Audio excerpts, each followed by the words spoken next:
Good evening. On behalf of the Commission on Presidential Debates, I am pleased to welcome you to this vice presidential debate. I'm Judy Woodruff of PBS's McNeil-Lehrer NewsHour and Frontline. My colleagues on the panel are John Margolis of the Chicago Tribune, Tom Brokaw of NBC News, and Britt Hume of ABC News. The importance of tonight's debate is underscored by two facts. Both George Bush and Michael Dukakis said their selections of a running mate would reveal a lot about themselves. And based on the history since World War II, there is almost a 50-50 chance that one of the two men here tonight will become President of the United States. The candidates are Senator Dan Quayle, the Republican nominee, and Senator Lloyd Bentsen, the Democratic nominee.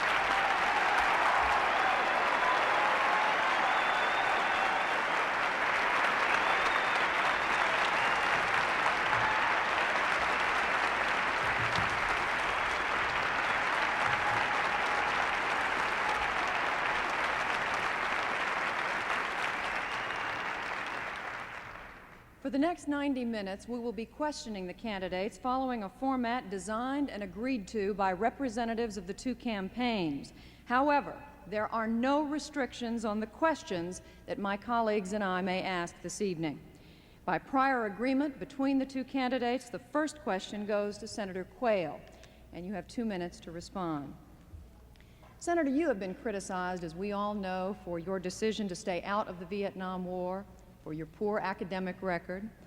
But more troubling to some are some of the comments that have been made by people in your own party. Just last week, former Secretary of State Haig said that your pick was the dumbest call George Bush could have made. Your leader in the Senate, Bob Dole, said that a better qualified person could have been chosen. Other Republicans have been far more critical in private.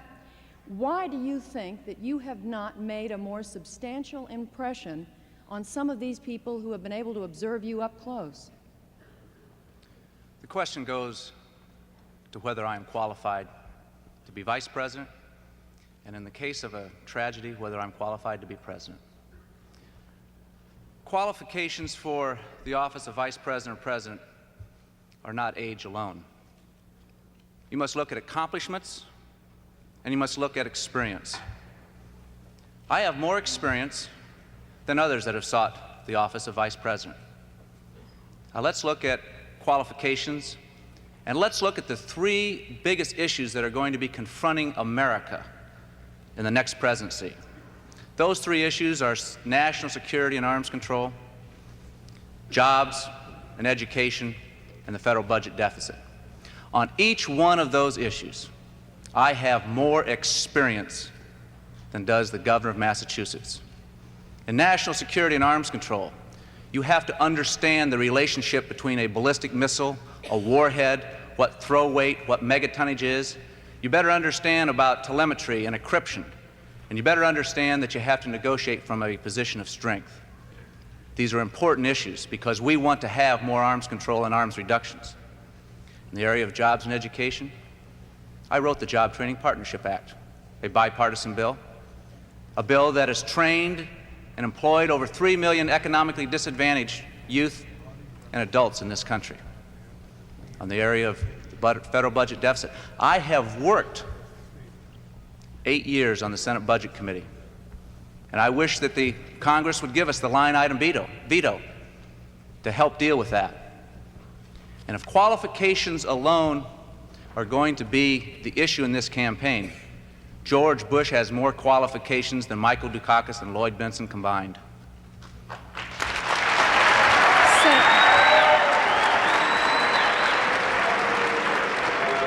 Senator Bentsen, I'm going to interrupt at this point and ask once again that the audience please keep your responses as quiet as possible. We know that many of you here are for one candidate or another, but you are simply taking time away from your candidate, and more likely than not, you'll be causing the partisans for the other candidate to react again when their candidate speaks. So please.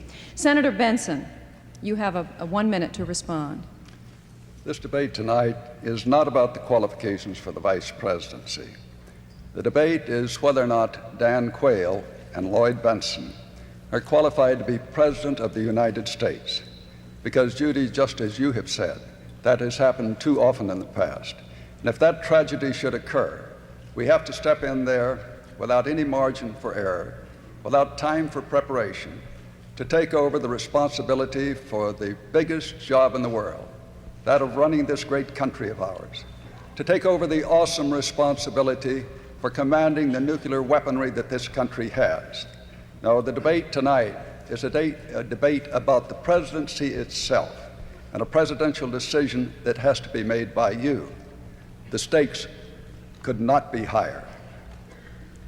Senator Bentsen, a question for you, and you also have 2 minutes to respond. What bothers people is not so much your qualifications, but your split on policy with Governor Dukakis. He has said that he does not want a clone of himself, but you disagree with him on some major issues: aid to the Nicaraguan Contras, the death penalty, gun control, among others. If you had to step into the presidency, whose agenda would you pursue, yours or his? Well, I'm delighted to respond to that question because we agree on so many things and the vast majority of the issues. We agree on the fact that we have to cut this deficit. And Governor Dukakis has been able to cut that deficit 10 budgets in a row in the state of Massachusetts, while he lowered the tax burden on their people from one of the highest to one of the lower in the United States. That is a major sense of achievement, and I admire that, and I'm just delighted to be on the ticket with him. Governor Dukakis and I agree that we ought to have a trade policy for this country, that we've seen this administration more than double the national debt, that they've moved this country from the #1 lender nation in the world to the #1 debtor nation in the world under their administration, that they have not had a trade policy, that they've let trade be a handmaiden for other foreign policy objectives of the country, that this country has exported too many jobs and not enough products. And as I worked to pass a trade bill through the United States Senate, they threw roadblocks in the way every step of the way. But we passed a trade bill that has this premise, that any country that has full access to our markets, we're entitled to full access to their markets. Now that means that we're going to stand tough for America, and we're going to protect those jobs, and we're going to push American products, and we're going to open up markets around the world. We'll show leadership in that respect and turn this deficit in trade around. That's the sort of thing that Michael Dukakis and I will do to bring about a better America for all of our people. Senator Quayle, a minute to respond. As you notice, Senator Bentsen didn't tell you very much about what Governor Dukakis would do. Governor Dukakis, one of the most liberal governors in the United States of America, the one thing he tried to point out about Governor Dukakis is that he's cut taxes. The fact of the matter is, Senator Bentsen, he's raised taxes 5 times. He just raised taxes this last year, and that's why a lot of people refer to him as Tax Hike Mike. That's why they refer to the state of Massachusetts as Taxachusetts, because every time there's a problem, the liberal governor from Massachusetts raises taxes. I don't blame Senator Bentsen for not talking about Governor Michael Dukakis. He's talking more about his record. If I had to defend the liberal policies of Governor Michael Dukakis, I wouldn't talk about it either. John Margolis, a question for Senator Bentsen. Senator Bentsen, you have claimed that Vice President Bush and the Republicans will raid the Social Security Trust Fund, and you have vowed to protect it. But as chairman of the Senate Finance Committee, you must know that there's something to the argument of your fellow Democrat, Bob Strauss, that some restraint on Social Security growth may be needed, or at least some decision to tax most Social Security benefits as regular income. In fact, you once voted for and spoke for a 6-month delay on cost of living adjustment increases for Social Security. Senator, aren't you and Governor Dukakis using this issue politically rather than dealing with it responsibly? Well, I must say I hate to disappoint my good friend Bob Strauss, but we have a contract with the American people on Social Security. And Social Security is an issue where Senator Quayle voted 8 times to cut the benefits on Social Security, where this administration came in and tried to cut the benefits, the minimum benefits, $122 a month for widows, for retirees. tried to cut the benefits for 62-year-old retirees by 40%, tried to do an end run on Social Security when they first came in after promising not to cut it by some $20 billion. And while we were working together to reform the Social Security system and to be certain that that money was going to be there for people when they retired, at that point they tried a $40 billion end run to cut Social Security. Now the record is clear, and we saw Vice President Bush fly back from the West Coast to break a tie in the United States Senate. He doesn't get to vote very often in the Senate, but he made a special trip to come back and vote against a cost of living increase. Now, when you talk about Social Security, the people that are going to protect it are the Democrats that brought forth that program. And I think it's very important that we not see these kinds of end runs by this administration. When they talk about the fact that they're going to continue to cut this budget, I know too well what their track record is, and we should be concerned about that kind of an effort once again after the election is over. Senator Quayle, your response. Senator Bentsen, you know that I did not vote to cut Social Security benefits 8 times. What I have voted for, and what Senator Bentsen has voted for, is to delay the cost of living adjustments. Senator Bentsen 2 times in the United States Senate voted to delay the cost of living adjustments. The governor of Massachusetts at a governor's conference supported a resolution to delay the cost of living adjustment. And John, you're right. They use this for political advantage. What they try to do time and time again is to scare the old people of this country. That's the politics of the past. In 1983, Republicans and Democrats dropped their political swords and in a bipartisan effort saved the Social Security system. Republicans and Democrats banded together because we know that this program is not a Republican program. It's not a Democrat program. It's a program for older Americans. And that program is actuarially sound to the turn of this century. John, a question for Senator Quayle. Senator, since coming to the Senate, you have voted against environmental protection legislation about 2/3 of the time. These include votes against pesticide controls, the Toxic Waste Superfund, and health and safety protection from nuclear wastes. Senator, do you consider yourself an environmentalist? And if you do, how do you reconcile that with your voting record? I have a very strong record on the environment in the United States Senate. I have a record where I voted for the Superfund legislation. I have a record where I voted against my president on the override of the Clean Water Act. I have voted for the major pieces of environmental legislation that have come down and been voted on in the United States Senate. This administration, and I support this administration in its environmental efforts, has moved in the area of the first time to deal with the ozone problem. We now have an international treaty, a treaty that is commonly referred to as the Montreal Treaty. For the first time, we are talking about the impact of CO2 to the ozone layer. That's progress with the environment. We are committed to the environment.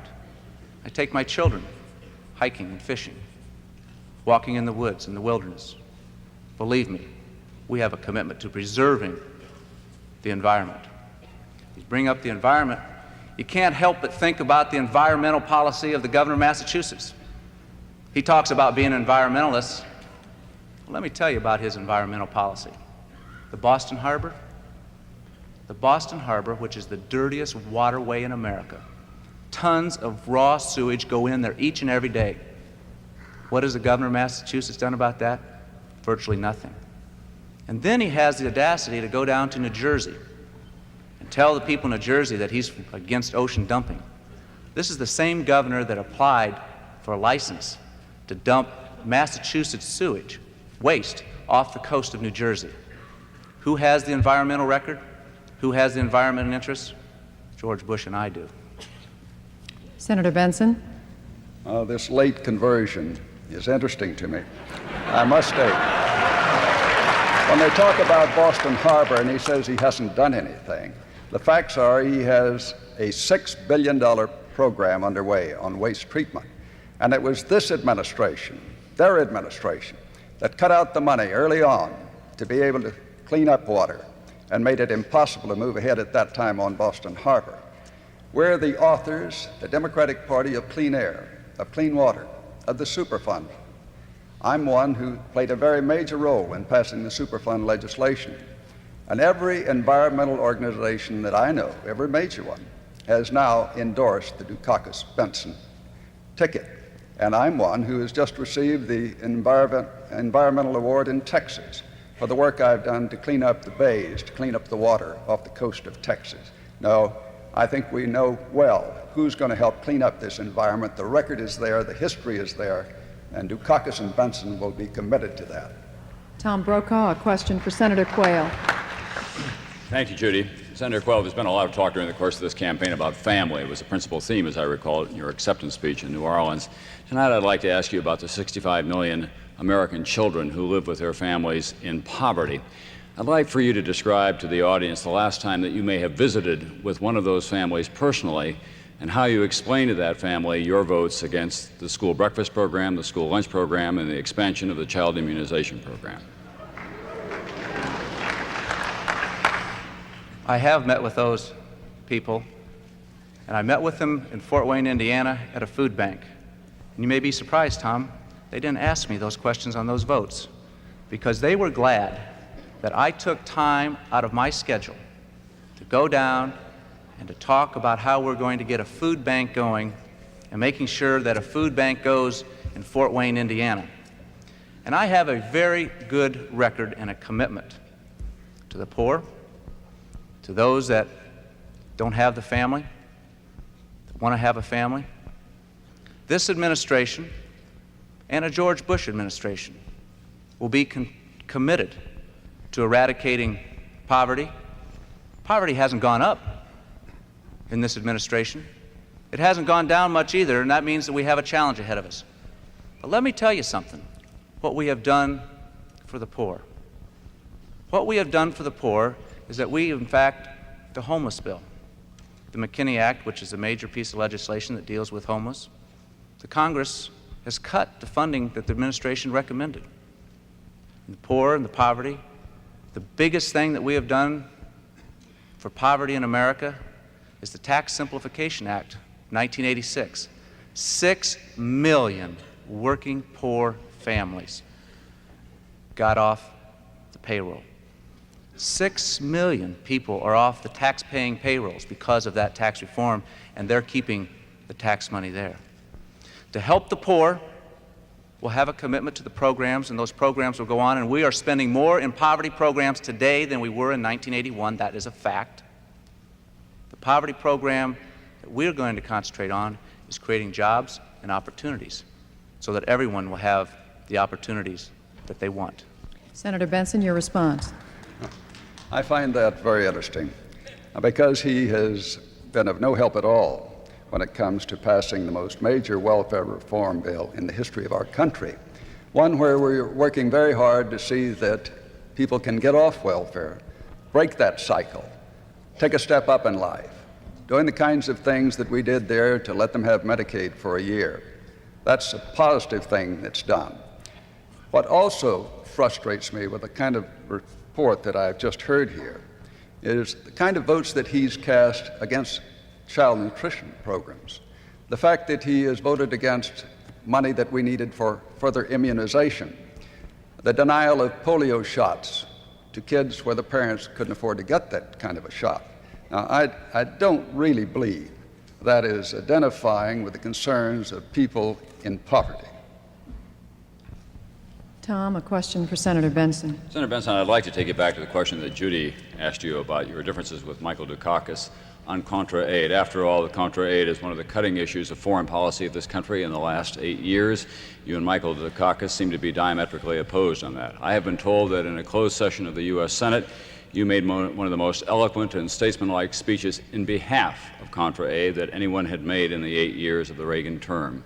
That, in fact, you alluded to the threat that Sandinista regime could pose to your own state of Texas.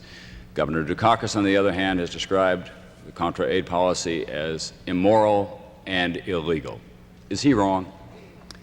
Governor Dukakis and I have disagreed on the Contra program, no question about that. But my big difference with this administration is they look at the Contra aid program as the only way to resolve that problem. They concentrate on that. And I really think we have to give peace a chance. And that's why I've been a strong supporter of the Arias plan, a plan that won the Nobel Prize for President Arias, the president of Costa Rica. I believe that you have to work with the leaders of those other Central American countries to try to bring about the democratization of Nicaragua by negotiation, by pressure, by counseling, by diplomatic pressure, that we ought to be trying that first. But in concentrating so much just on the Contras, this administration has not paid enough attention to the rest of Central America. The concern I have is that we have a country with 85 million people sharing a 2,000-mile border with us, with half of those people under the age of 15, a country that's had its standard of living cut 50% in the last 6 years. Now, we ought to be concerned about that, and we ought to be involved. I was born and reared on that Mexican border. I speak their language. I've spent a good part of my life down there. Governor Dukakis speaks Spanish too. He spent a good deal of time in Central and South America. And we believe that we ought to be working together with a new alliance for progress, bringing in other countries to help.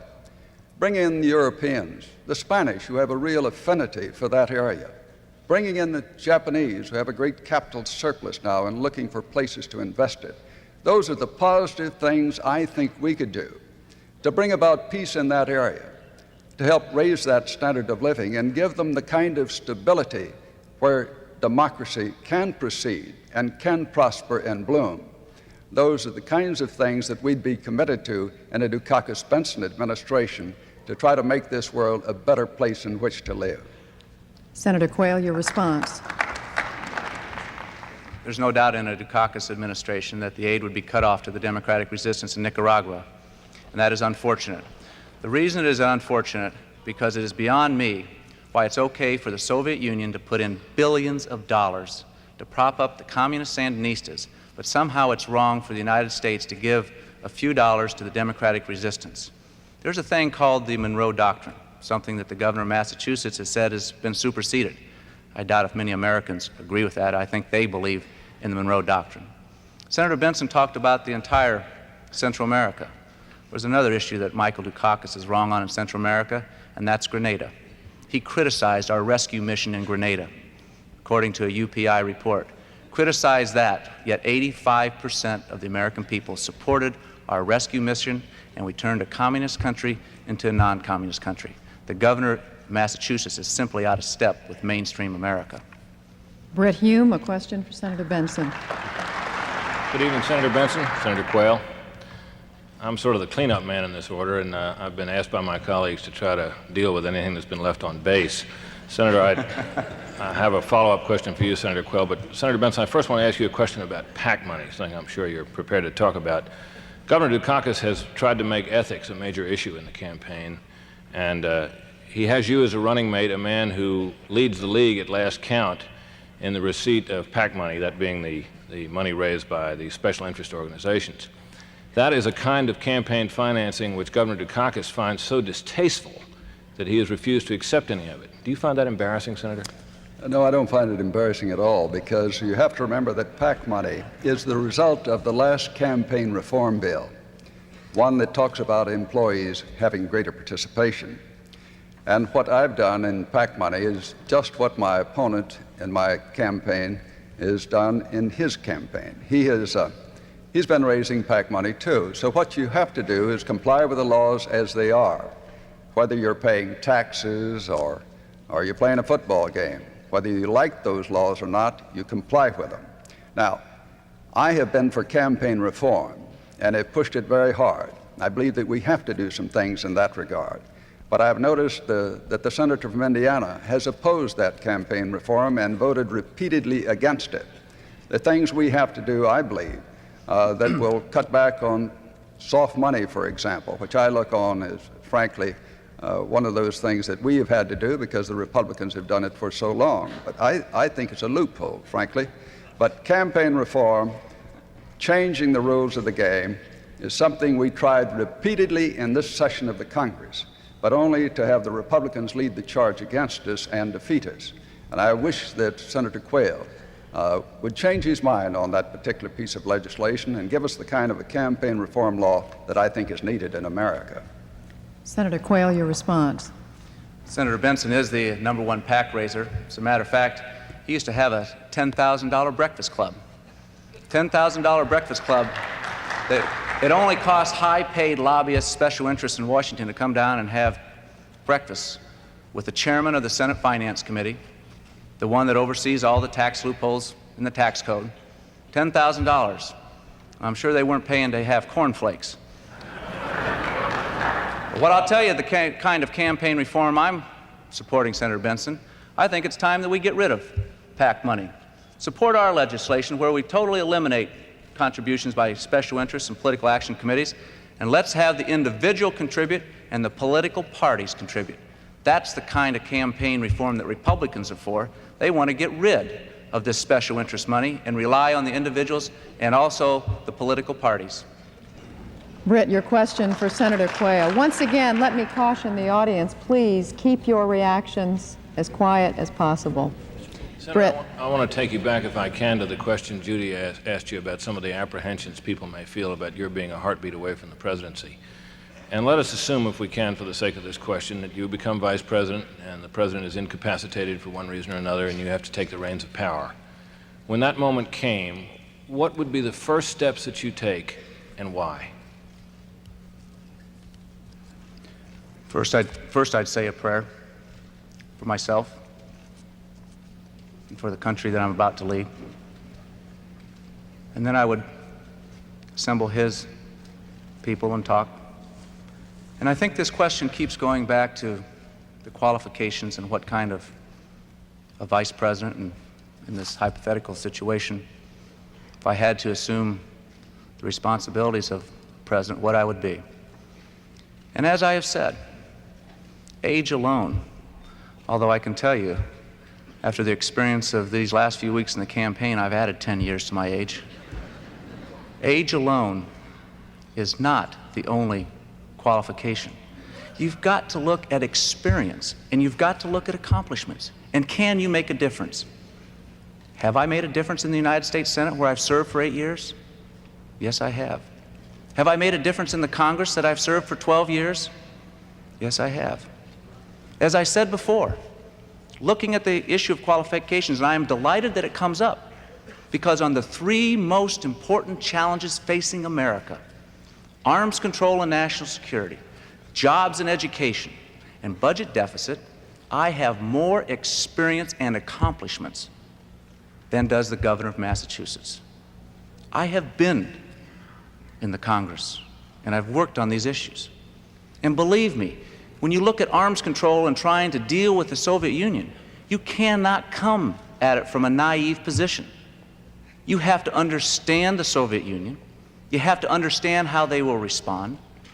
Sitting on that Senate Armed Services Committee for 8 years has given me the experience to deal with the Soviet Union and how we can move forward. That is just one of the troubling issues that's going to be facing this nation, and I'm prepared. Senator Bentsen. Well, I can't leave something on the table that he's charged me with, and so let's get to that one. When you talk about the Breakfast Club, as you know, that was perfectly legal. And I formed it and I closed it down almost immediately because I thought the perception was bad. But it's the same law that lets you invite high-priced lobbyists down to Williamsburg and bring them down there and entertain them playing golf, playing tennis, and bringing Republican senators down there to have exchanged for that contributions to their campaign. It's the same kind of law that lets you have honorariums, and you've collected over $250,000 of honorariums now, speaking to various interest groups. And there's no control over what you do with that money. You can spend it on anything you want to. You can spend it on golf club dues if you want to do that. Now, that's what I've seen you do in this administration, and that's why we need campaign reform laws and why I support them, and you in turn have voted against them time and time again. John Margolis, question for Senator Quayle. Senator Quayle, in recent years, the Reagan administration has scaled back the activities of the Occupational Safety and Health Administration, prompted in part by Vice President Bush's task force on regulatory relief. The budget for the agency has been cut by 20%, and the number of inspections at manufacturing plants has been reduced by 33%. This has had a special effect in this area where many people work in the meatpacking industry, which has a far higher rate of serious injuries than almost any other injury, a rate which appears to have been rising, although we're not really sure because some of the largest companies have allegedly been falsifying the reports. Would you acknowledge to the hundreds of injured and maimed people in Nebraska, Iowa, and elsewhere in the Midwest that in this case deregulation may have gone too far and the government should reassert itself in protecting workers' rights? The premise of your question, John, is that somehow this administration has been lax in enforcement of the OSHA regulations. And I disagree with that, and I'll tell you why. If you want to ask some business people that I talk to periodically, they complain about tough enforcement of this administration. And furthermore, let me tell you this for the record. When we have found violations in this administration, there has not only been tough enforcement, but there have been the most severe penalties, the largest penalties in the history of the Department of Labor have been levied when these violations have been found. There is a commitment, and there will always be a commitment, to the safety of our working men and women. They deserve it, and we're committed to them. Now, the broader question goes to the whole issue of deregulation. And has deregulation worked, or has deregulation not worked? In my judgment, deregulation has worked. We have a deregulated economy, and we have produced, through low taxes, not high taxes, through deregulation, the spirit of entrepreneurship, the individual going out and starting a business, the businessman or women willing to go out and risk their investments to start up a business and hire people. We have produced 17 million jobs in this country since 1982. Deregulation as a form of political philosophy is a good philosophy. It's one that our opponents disagree with. They want a centralized government.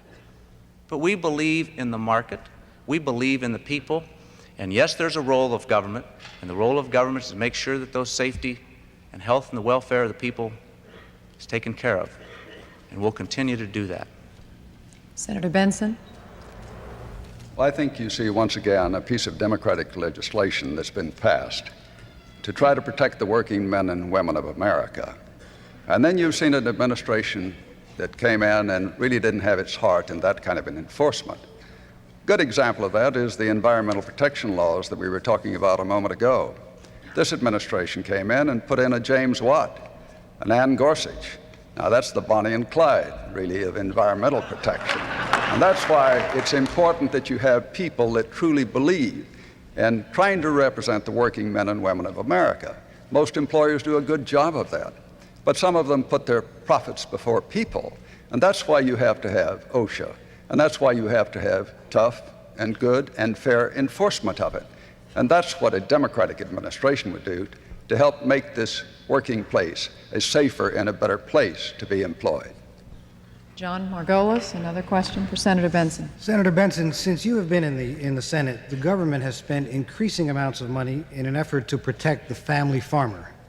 But most of the subsidies seem to go to the largest and richest farmers who presumably need it least, while it's the smaller farmers who are often forced to sell out, sometimes to their large farmer neighbor who's gotten more subsidies to begin with.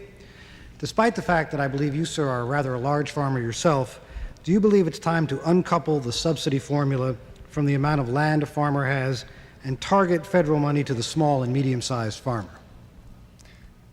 Well, I've supported that. I voted for the 50,000 limitation to get away from the $1 million contributions to farmers. You know, of the four that are on this ticket, I'm the only one that was born and reared on a farm and still involved in farming. So I think I understand their concerns and their problems. No, I feel very strongly that we ought to be doing more for the American farmer. And what we've seen under this administration is a neglect of that farmer. We've seen them drive 220,000 farmers off the farm. They seem to think the answer is move them to town, but we ought not to be doing that. What you have seen them do is cut farm assistance for the rural areas by over 50%. We're seeing rural hospitals close all over the country because of this kind of an administration. We've seen an administration that has lost much of our market abroad because they have not had a trade policy. We saw our market lost by some 40%.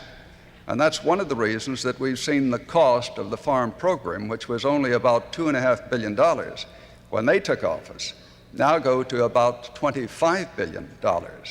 Now, we can bring that kind of a cost down and get more to market prices if we'll have a good trade policy. I was in January visiting with Mr. Takeshita, the new Prime Minister of Japan. I said, you're paying 5 times as much for beef as we pay for it in our country, 6 times as much for rice. You have a $60 billion trade surplus with us. You could improve the standard of living of your people. You're spending 27% of your disposable income on food. We spend 14 or 15%. When you have that kind of a barrier up against us, that's not free and fair trade, and we don't believe that should continue.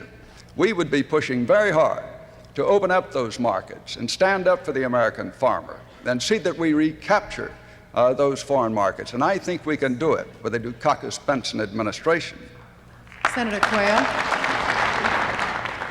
Senator Bentsen talks about recapturing the foreign markets. Well, I'll tell you one way that we're not going to recapture the foreign markets, and that is if, in fact, we have another Jimmy Carter grain embargo. Jimmy Carter grain embargo set the American farmer back. You know what the farmer's interested in? Net farm income. Every 1% of increase in interest rates, $1 billion out of the farmer's pocket. Net farm income, increase inflation, another $1 billion. Another thing that the farmer's not interested in, and that's supply management that the Democratic platform talks about. But the governor of Massachusetts, he has a farm program. He went to the farmers in the Midwest and told them not to grow corn, not to grow soybeans, but to grow Belgium endive. That's what he and his Harvard buddies think of the American farmer. Grow Belgium endive. To come in and to tell our farmers not to grow corn, not to grow soybeans, that's the kind of farm policy you'll get under a Dukakis administration, and one I think the American farmer rightfully will reject. Tom Brokaw, a question for Senator Bentsen.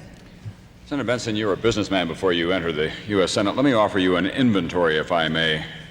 Lower interest rates, lower unemployment, lower inflation, and arms control deal with the Soviet Union.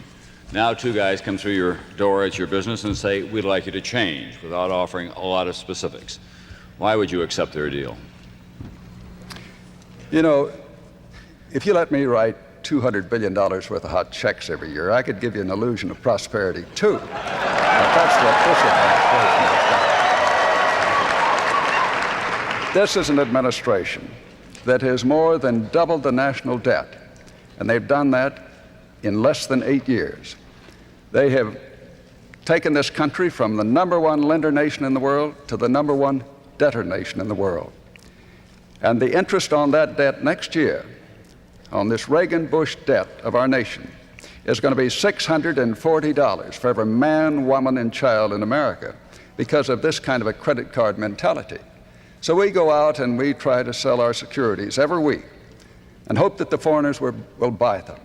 And they do buy them, but every time they do, we lose some of our economic independence for the future. Now they've turned around and they've bought 10% of the manufacturing base of this country. They bought 20% of the banks. They own 46% of the commercial real estate in Los Angeles. They're buying America on the cheap. Now, when we have other countries that can't manage their economy down in Central and South America, we send down the American ambassador. We send down the International Monetary Fund, and we tell them what they can buy and what they can sell and how to run their economies. The ultimate irony would be to have that happen to us because foreigners finally quit buying our securities. So what we need in this country is someone like Mike Dukakis, who gave 10 balanced budgets in a row there and was able to do that meet that kind of a commitment, set those tough priorities.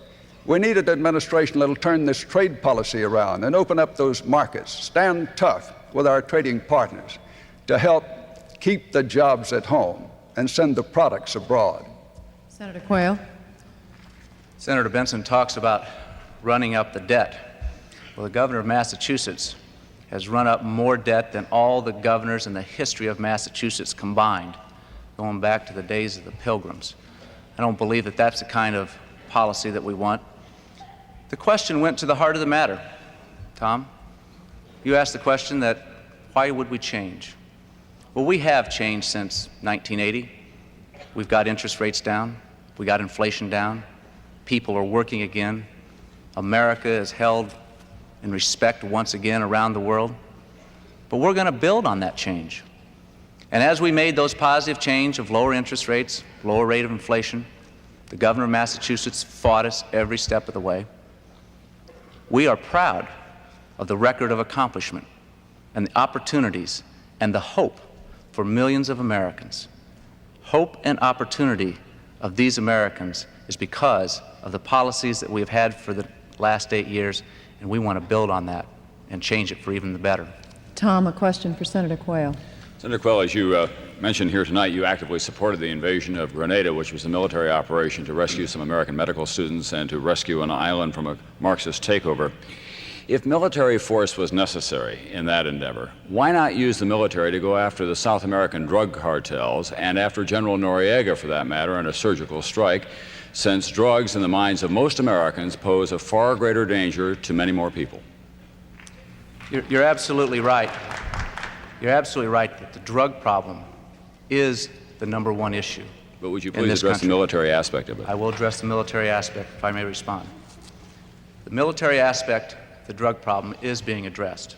As a matter of fact, we are using the Department of Defense in a coordinated effort on reconnaissance. But I don't believe that we're going to turn the Department of Defense into a police organization.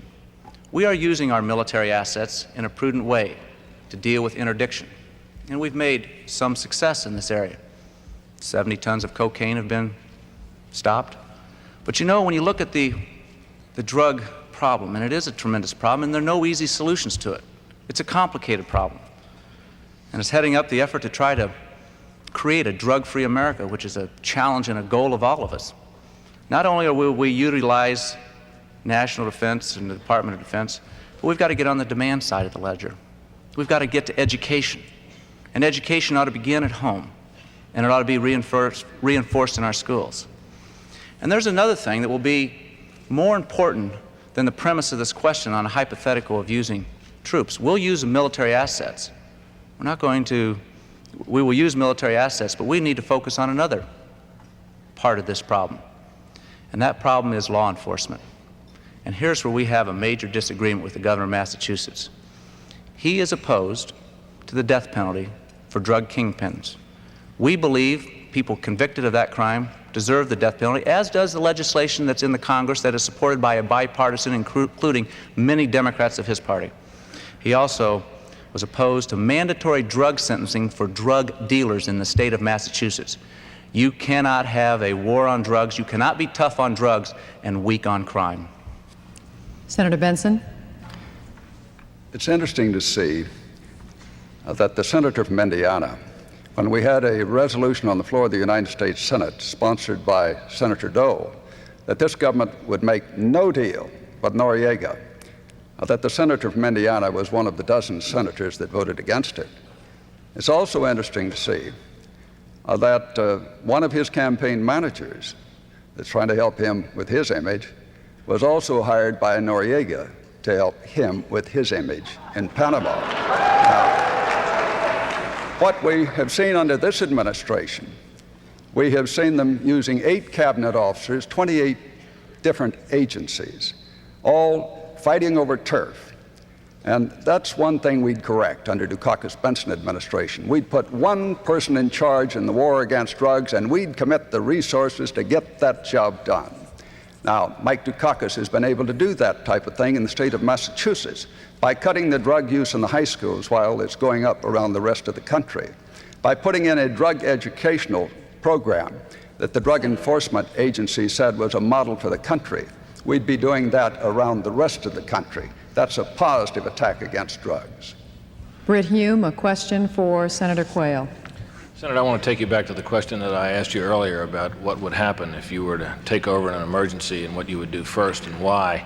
You said you'd say a prayer, and you said something about a meeting. What would you do next? I don't believe that it's proper for me to get into the specifics of a hypothetical situation like that. The situation is that if I was called upon to serve as the president of this country, or the responsibilities of the president of this country, would I be capable and qualified to do that? And I've tried to list the qualifications of 12 years in the United States Congress. I have served in the Congress for 12 years. I have served in the Congress and served 8 years on the Senate Armed Services Committee. I have traveled a number of times.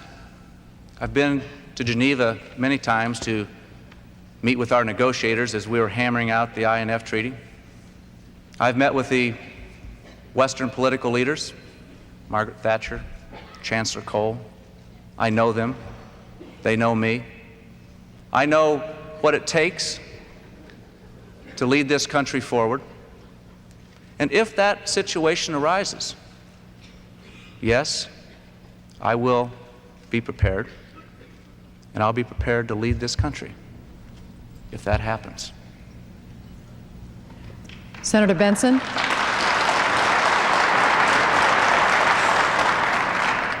Once again, I think what we're looking at here is someone that could step in at the presidency level at the moment if that tragedy would occur.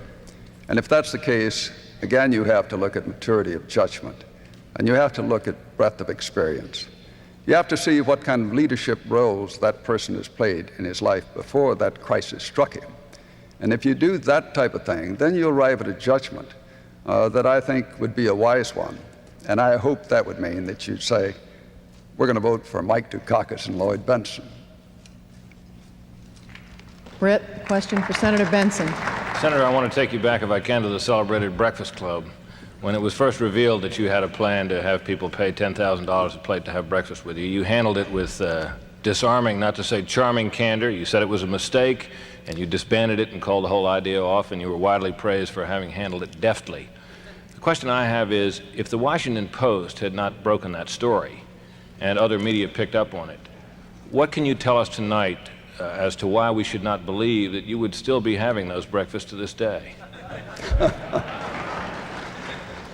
Well, I must say, but I don't make many mistakes, but that one was a real doozy, and I agree with that. And as you know, I immediately disbanded it. It was perfectly legal. And you have all kinds of such clubs on the Hill, and you know that. But I still believe that the better way to go is to have a campaign reform law that takes care of that kind of a situation. Even though it's legal, the perception is bad. So I would push very strong to see that we reform the entire situation. I'd work for that end, and that's what my friend from Indiana has opposed repeatedly, vote after vote. Senator Quayle. He disbanded the club, but he still got the money. He is the number one receiver of political action committee money. Now, Senator Bentsen's talked about reform. Well, let me tell you about the reform that we're pushing.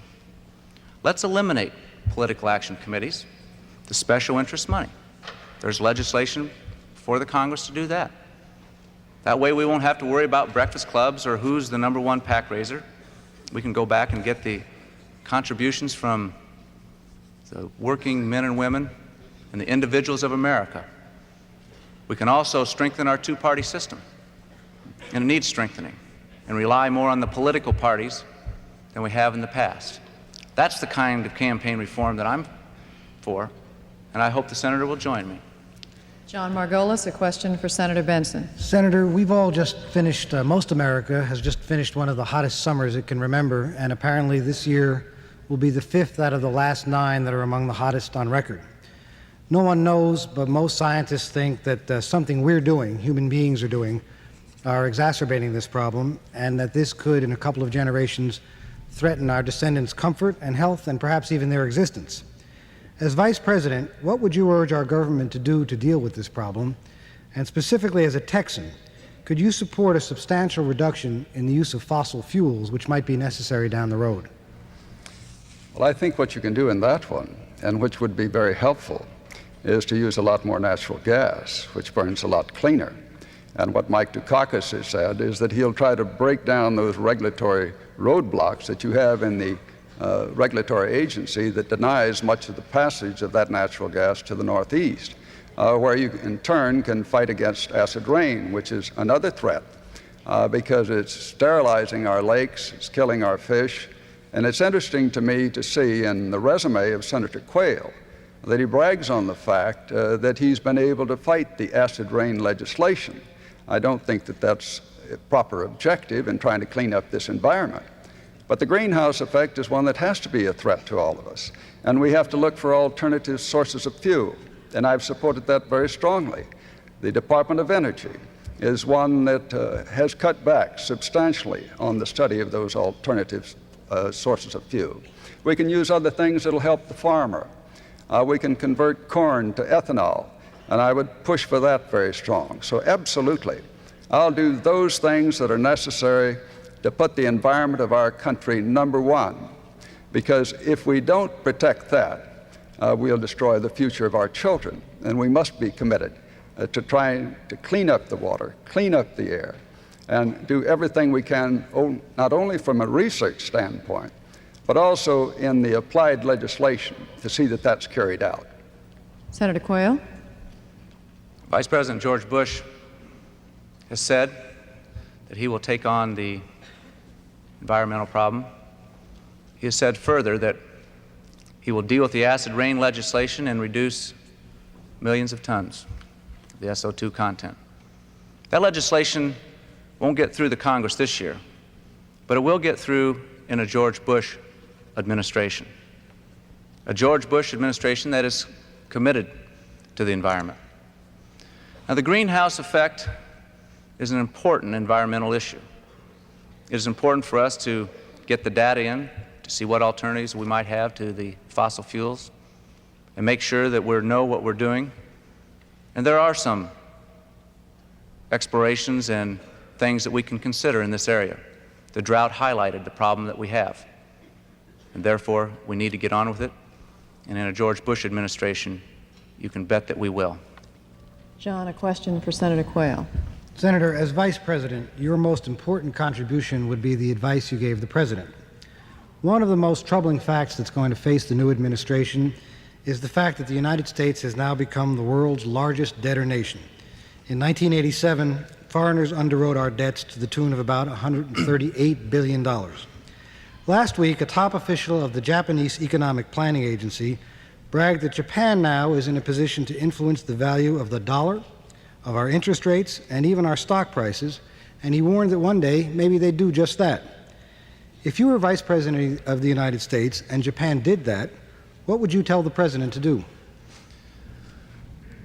When you look at dealing with this total problem, it's not just with the Japanese, but the underlying question on this total world debt problem, you have got to see why are we a debtor and what is attracting the foreign investment into our country today, whether it's Japanese or others.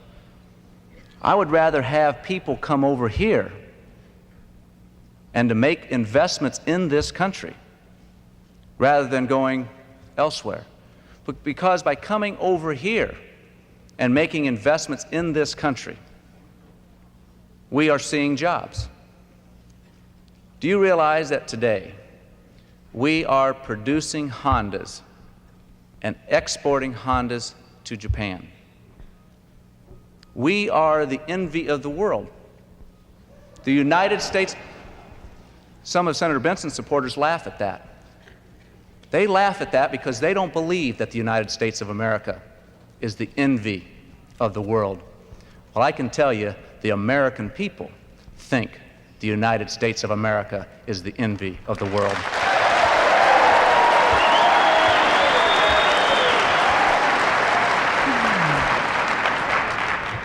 Senator Bentsen, oh, I'm sorry, go ahead. We are the greatest nation in this world and the greatest economic power. Now, there's been some talk in Congress about forgiveness of debt. Forgiveness of debt is wrong. Forgiveness of international debt would be counterproductive. And I'd like to see those that talk about forgiving debt, Senator Bentsen, go out and talk about a farmer that's in debt that doesn't have his forgiven. That's not the kind of policy George Bush will have. Senator Bentsen. Well, I've told you what I'd do about trade and trying to help turn that situation around. But what we also should do is get them to give us more burden sharing when it comes to national defense. We have a situation today where, on a per capita basis, people in Western Europe are spending about 1/3 as much as we are in our country. And then when you go to Japan, where we're spending 6.5% on defense of the democracies, they're spending 1%. I met with some of the Japanese business leaders, talking to them about it.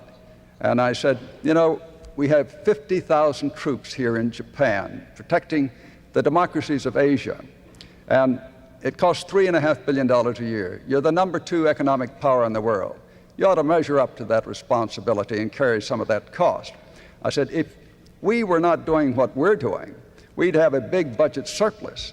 And I said, you'd have chaos because you get 55% of your oil from the Persian Gulf and you wouldn't have the U.S. Navy down there to take care of that. Now, the senator from Indiana, when we passed a resolution in the United States Senate to ask for burden sharing on that cost to keep those sea lanes open from the Japanese, he voted against that. I don't understand that.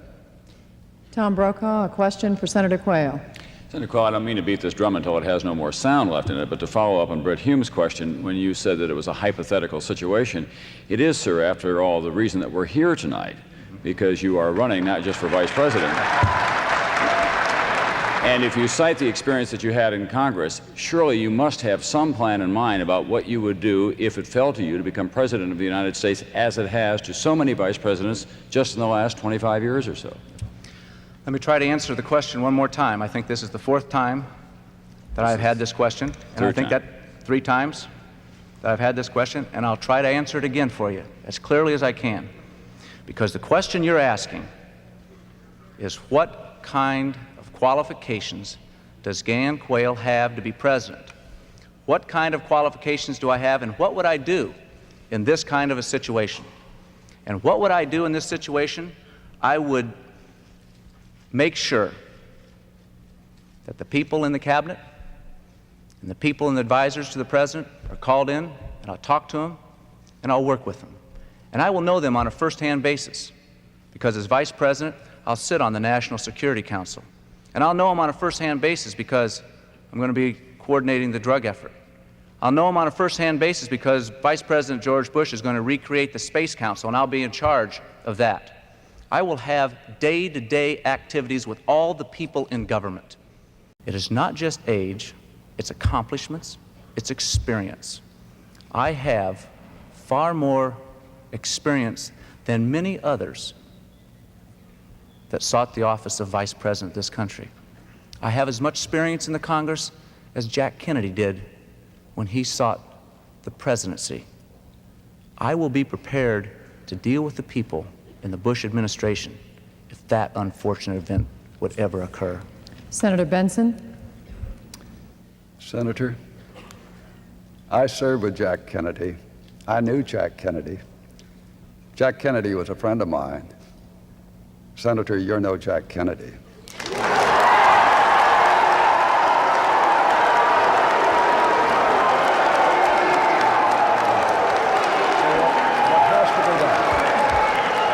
To be done in a situation like that. In a situation like that, you're only taking time is to call in the from joint. your own candidate. That was really uncalled for, Senator.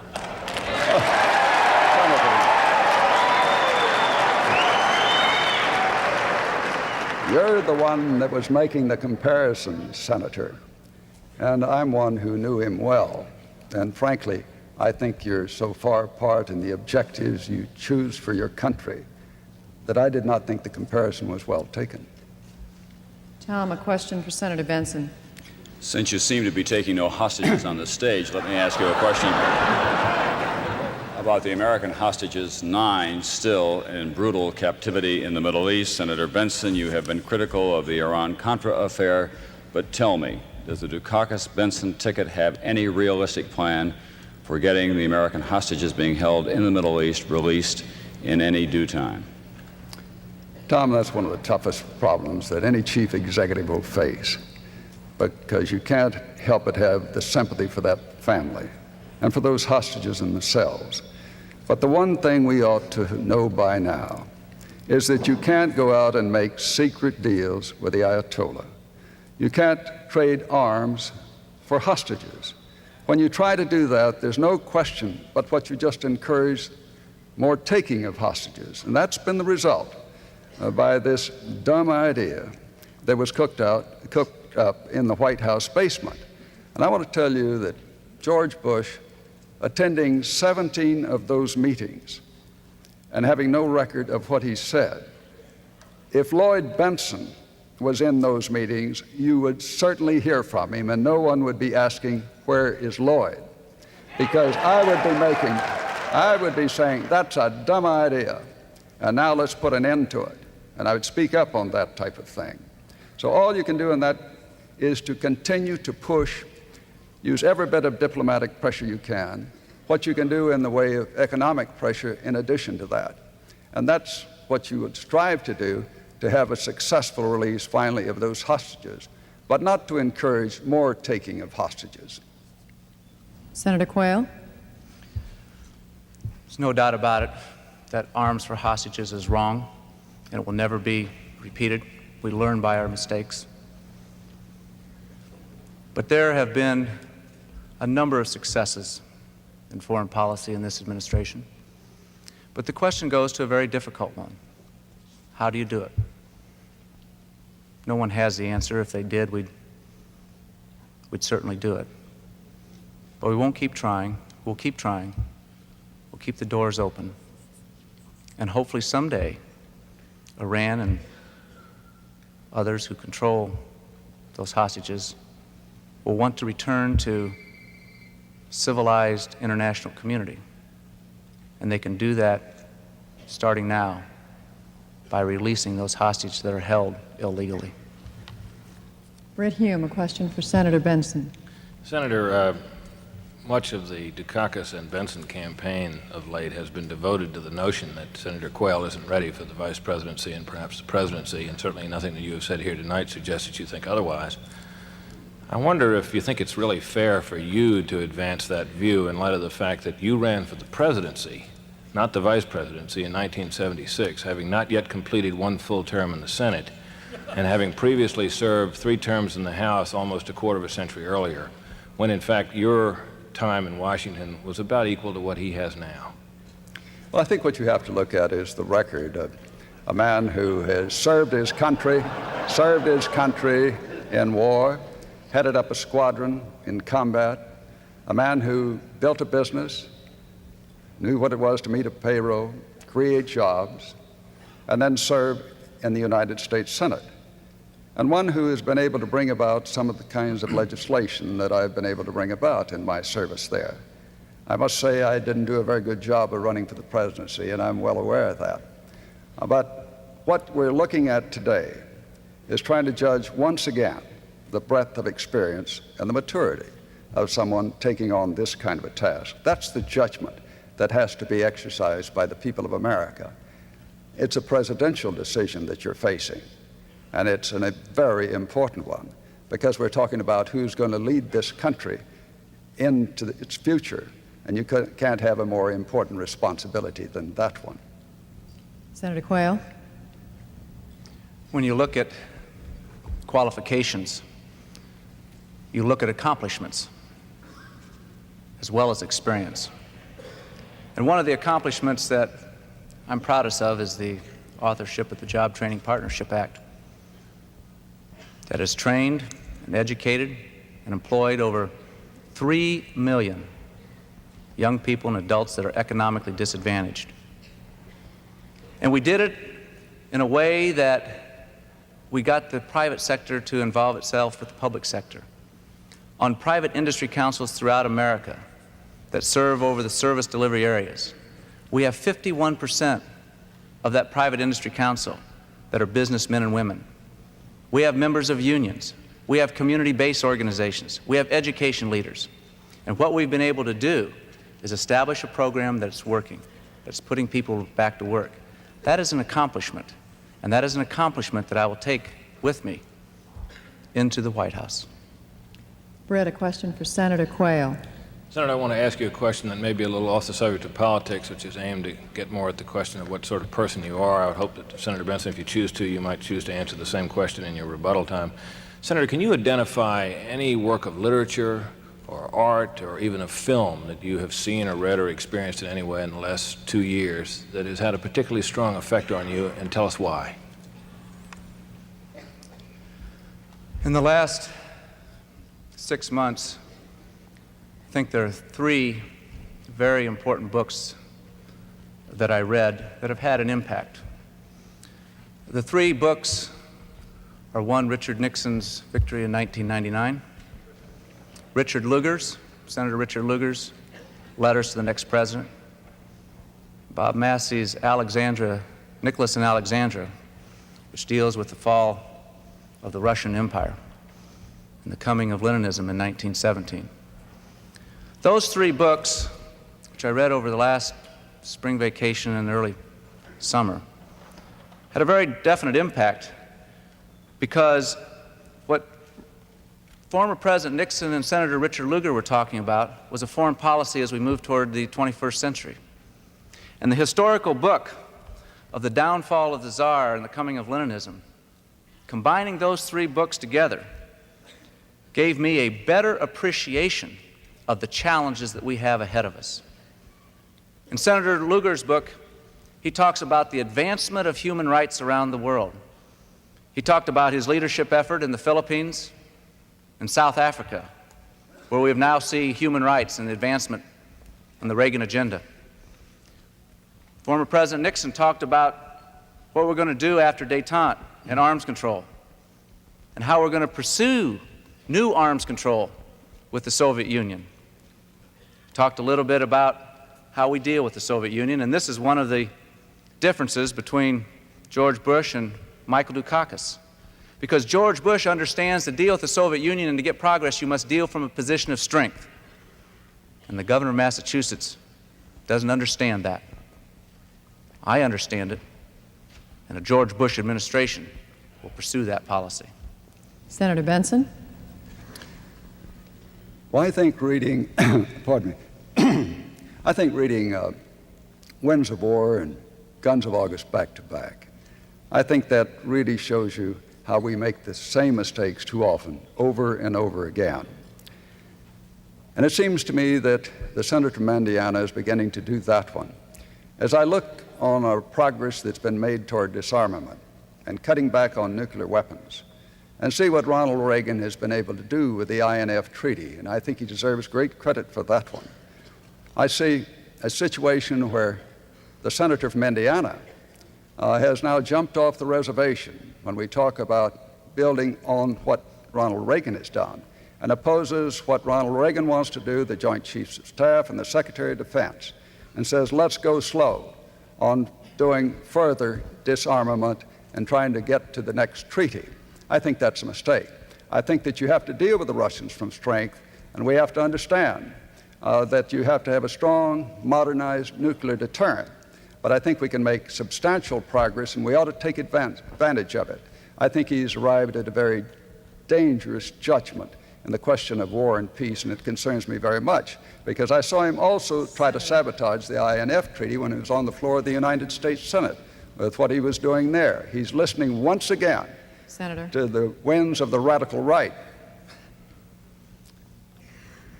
My light was still on, Judy. John Margolis. Question for Senator Quayle. Senator Quayle, I want to go back to the matter of qualifications, which I think for most people is more than just your how long you've been in the John, we can't hear you. Can you what? speak up? Can you hear now? I can hear you.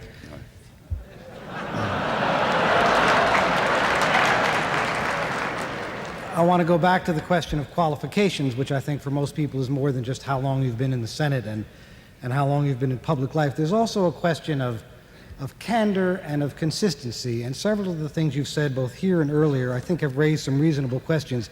Each of them alone might seem rather trivial, but I think together they create a pattern that needs to be asked. You've talked a few times today about the Job Training Partnership Act, which you authored. In fact, I believe you co-authored it with another senator whom you almost never name. Earlier in the campaign, when you were asked why you got a desk job in the National Guard after being trained as a welder, you said at the time you had a very strong background in journalism, which at that time was summer jobs at your family-owned newspaper, which you have not been very forthcoming about what they were, as you have not been very forthcoming about your college record. Now, I have to say that you have at least the males on this panel have earlier agreed that your record was probably comparable to ours. But nonetheless, these examples of sort of overstatement and exaggeration and not being forthcoming, this is what has led a lot of people to question this part of your qualifications, not your experience, but your character.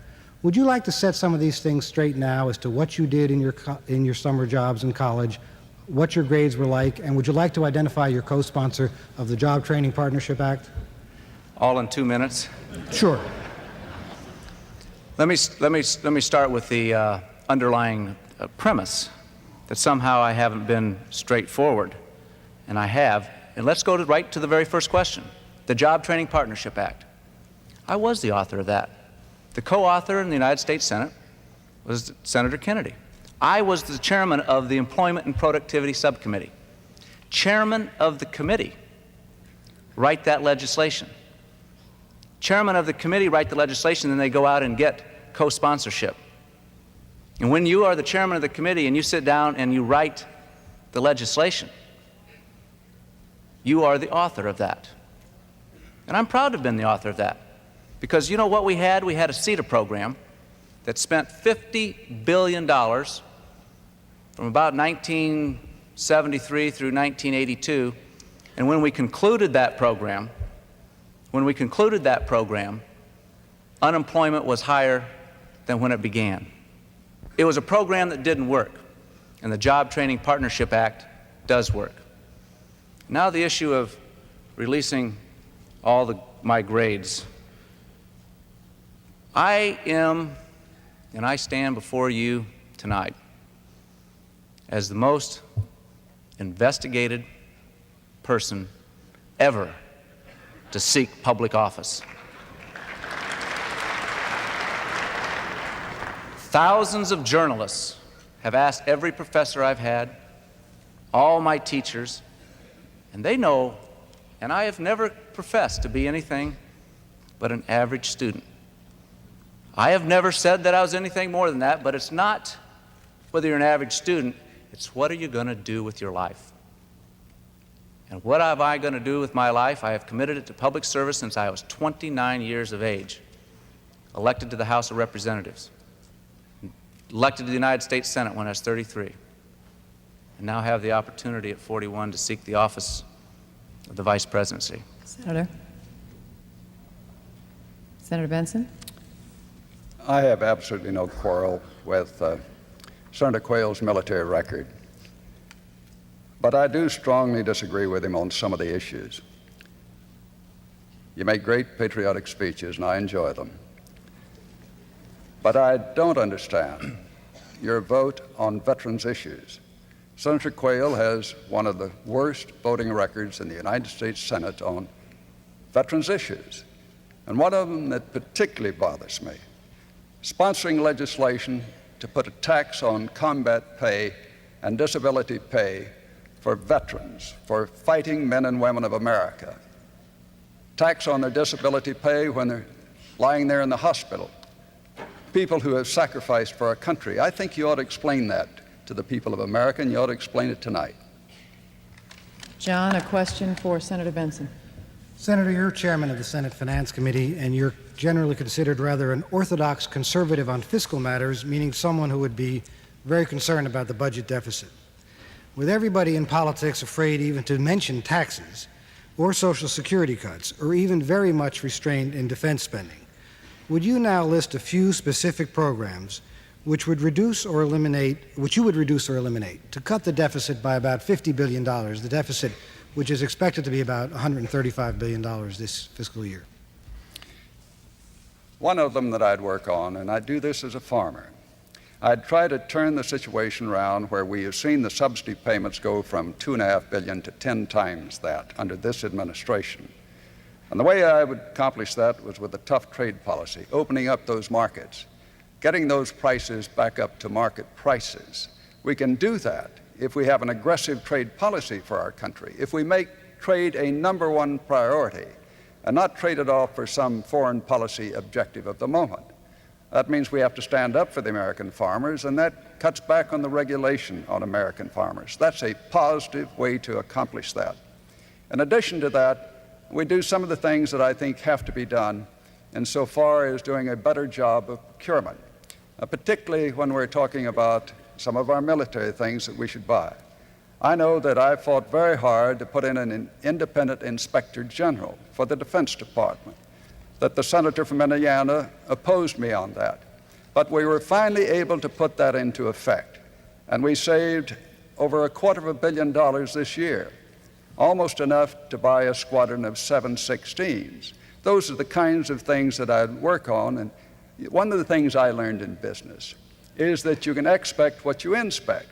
So we'd be doing a much tougher job of auditing to try to get rid of some of these kickbacks to consultants on military contracts, to be much more aggressive on that. In addition, those types of things would bring the interest rate down. I'd try to turn this trade deficit around, and that too would help us, and help us very substantially. And I'd get rid of some things like these planes that you're going to have that the administration wants that'll fly from New York to Tokyo and take those investment bankers over there in 4 hours. I don't think we can afford a piece of technological elegance like that. I'd strike that sort of thing from the ticket. I don't know how many people have ridden the Concorde, not many, but I voted against it, said it'd be a financial disaster, and it's been just that. So those are the types of things that I would work on. Senator Quayle. The way we're going to reduce this budget deficit, and it is a challenge to make sure that it is reduced, is first to stick to the Graham-Rudman targets. The Graham-Rudman targets have worked. We've reduced the federal budget deficit $70 billion. Senator Bentsen voted against Graham-Rudman, the very tool that has been used to bring the federal budget deficit down. We're going to need all the tools possible to bring this federal budget deficit down. We need the tools of a line item veto that 43 governors in this country have, but not the President of the United States. The President of the United States needs to have a line item veto when Congress goes ahead and puts into appropriations bills unrequested and unnecessary spending. Let the President put a line through that, send it back to the Congress, and let the Congress vote on it again. Congress has got to help out in reducing this budget deficit as much as the executive branch. Tom Brokaw, a last question for Senator Bentsen. Senator Bentsen, I'd like to ask you about your split personality during this election year. You're running on the ticket with Michael Dukakis, a man who is opposed to the death penalty, a man who is in favor of gun control, and at the same time you're running for the United States Senate in the state of Texas, where your position on many of those same issues is well known and absolutely opposed to him. How do you explain to the people of Texas how you can be a social conservative on those cutting issues and still run with Michael Dukakis on the national ticket? Michael Dukakis wasn't looking for a clone. I think it's part of the strength and the character of this man that he reaches out and that he wants someone that will speak up, and that I'll do. I've seen many chief executives come into my office and say they're going over and tell the President of the United States off. They're going to pound the desk and go into that office and turn to jello. Now, I've dealt with many a president, and I don't hesitate for a minute to speak up. But when you're talking about something like the death penalty, where Michael Dukakis and I do disagree, what you really ought to get to is what's being done against crime and what kind of progress he's been able to make. In the state of Massachusetts, he has the homicide rate down to the lowest of any industrial state. It's substantially ahead of the national average. He's been able to do that with a educated program for the people of that state by adding some 1,500 new police officers. He's done it in turn by the leadership that I think he will bring to the ticket when he becomes President of the United States and fighting drugs. He's taken it down some 4% in the high schools of that state, while it's gone up around the rest of the nation. But you would see him as President of the United States being very aggressive in this fight against crime and having that kind of a successful result. And that's one of the reasons I'm delighted and proud to be on the ticket with him. Sure, we have some differences, but overall we have so many things we agree on. This situation of a trade policy, of cutting back on the deficit, those are positive plus things and major issues facing our nation. Senator Quayle. One of the things that they don't agree on is in the area of national defense. National defense and how we're going to preserve the freedom in this country. Michael Dukakis is the most liberal national Democrat to seek the office of presidency since George McGovern. He is against the MX missile, the Midget Man, cutting 2 aircraft carriers. He is opposed to many defense programs that are necessary to defend this country. That's why former Secretary of Defense and former Energy Secretary in the Carter administration, Jim Schlesinger, in an open letter to Time magazine, asked Governor Dukakis, "Are you viscerally anti-military?" Jim Schlesinger never got an answer. And the reason he did is because the governor of Massachusetts doesn't want to answer former Secretary Jim Schlesinger on that very important question.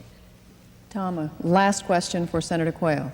Senator Quayle, all of us in our lifetime encounter an experience that helps shapes our adult philosophy in some form or another. Could you describe for this audience tonight what experience you may have had and how it shaped your political philosophy?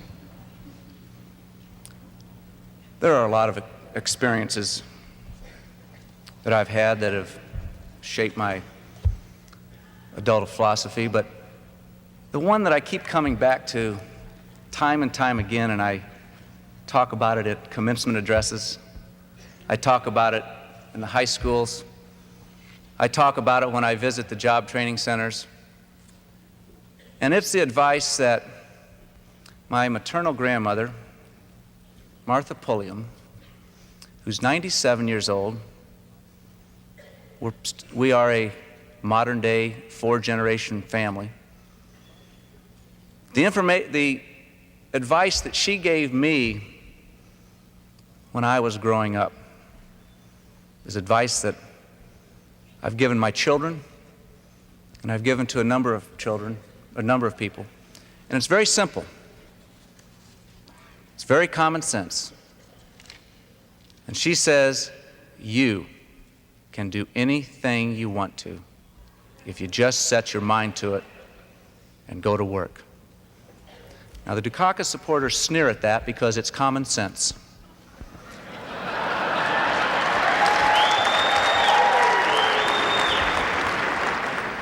They sneer at common sense advice, Midwestern advice. Midwestern advice from a grandmother to a grandson. Important advice. Something that we ought to talk about, because if you want to, you can make a difference. You, America, can make a difference. You're going to have that choice come this election. Everyone can make a difference if they want to. Senator Bentsen. I think being born and reared on the Rio Grande, to have spent part of my life seeing some of the struggles that have taken place in one of the lowest per capita incomes in the United States. And that's one of the reasons I worked so hard to try to assist on education. And when I found that the bankers in that area found that they could not handle the loans because of some of the detail and the expense, couldn't make a profit on it, I went down there and helped form a nonprofit organization to buy up those loans from them and to manage them and do it in a way where they'd continue to make those loans. Now they have. And they've educated more than 20,000 of those students, loaned out over $100 million, and it hasn't cost the taxpayers of this country 1 cent.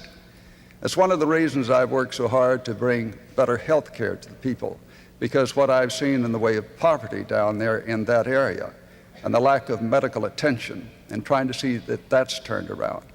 Why I've worked so hard on the welfare reform bill, to give them a chance to break these cycles of poverty, a chance for a step up in life.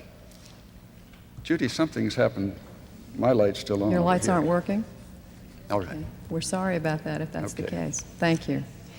Thank you, Senator Bentsen. Thank you, Senator Quayle. We have now come to the end of the questions, and before I ask the candidates to make their closing remarks, on behalf of the Commission on Presidential Debates, I'd like to thank all of you for joining us. Senator Quayle, yours is the first closing statement. Thank you. Tonight has been a very important evening. You have been able to see Dan Quayle as I really am, and how George Bush and I want to lead this country into the future. Thank you, America, for listening, and thank you for your fairness. Now you will have a choice to make on Election Day. You will have a choice of whether America is going to choose the road of Michael Dukakis or the road of George Bush as we march toward the 21st century.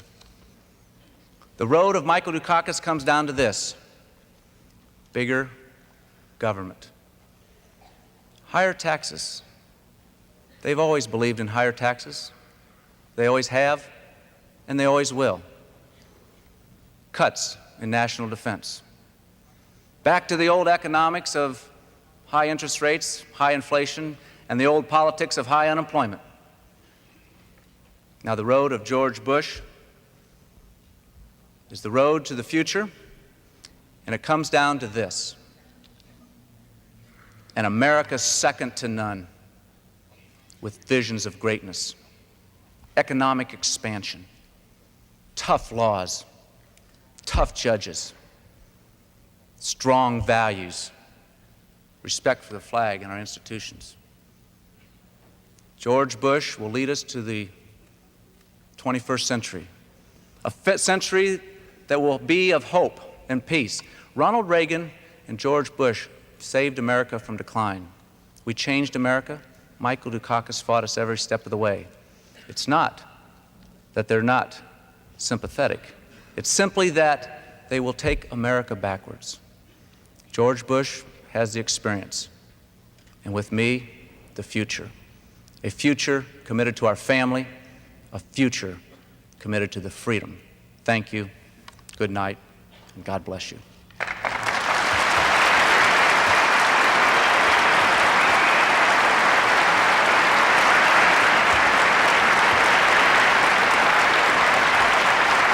Senator Bentsen. Senator Bentsen, your closing statement.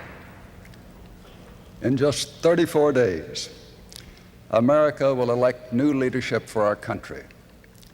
It's a most important decision, because there's no bigger job than governing this great country of ours and leading it into its future.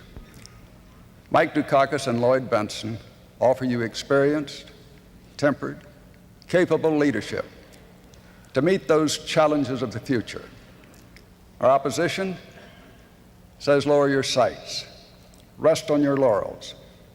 Mike Dukakis and Lloyd Bentsen think America can do better, that America can't just coast into the future, clinging to the past. This race is too close. The competition is too tough, and the stakes are too high. Michael Dukakis and Lloyd Bentsen think America must move into that future, united in a commitment to make this country of ours the most powerful, the most prosperous nation in the world. As Americans, we honor our past, and we should. But our children are going to live in the future. And Mike Dukakis says, the best of America is yet to come. But that won't happen taking care of our economy, just putting it on automatic pilot. It won't happen by accident. It's going to take leadership, and it's going to take courage, and the commitment and a contribution by all of us to do that.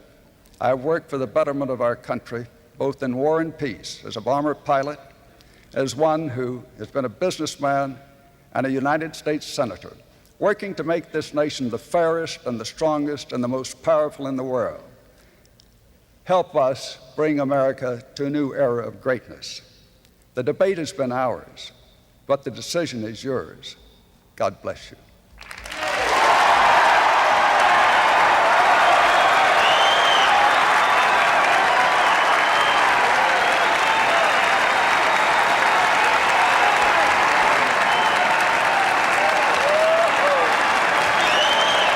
Thank you both. Thank you.